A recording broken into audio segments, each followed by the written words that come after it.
Hello, Challenge A parents.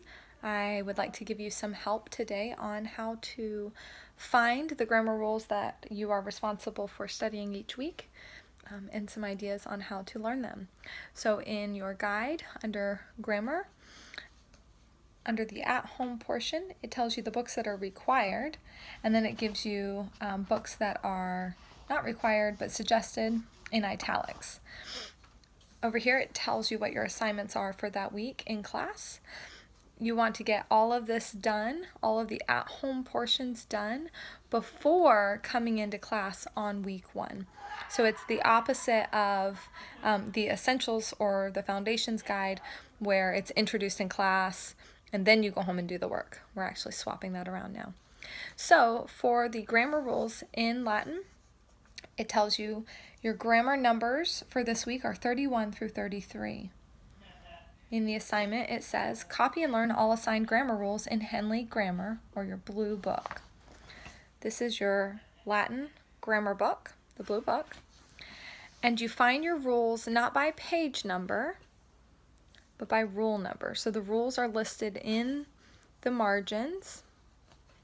And that is how, and they're listed in numerical order. That is how you find your rule numbers. So this week it says to do rules 31 through 33. You would find those 31, 32, 33, and this is what you're responsible for copying and learning.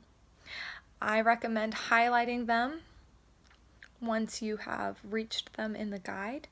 It's a nice visual for students as they are going back through their grammar book as to what they have already learned and helps them find things more easily. So first declension, noun endings, is our first rule that we learned this week. This would probably look familiar to you from foundations. I, arum, is, as, is. But we're putting it together with our model noun, tara, tarai. So they'll write out this chart so that they link tara with the nominative singular case, and that when we translate it into English, it means land, or the land, or a land. Okay, and it's used as the subject. Now, you can have them copy this, but they should remember nominative, subject, genitive, possessive, dative, indirect object, accusative, direct object, and ablative as the object of the preposition from their foundations memory work. If they don't have foundations memory work, I definitely recommend writing these so that they make that connection.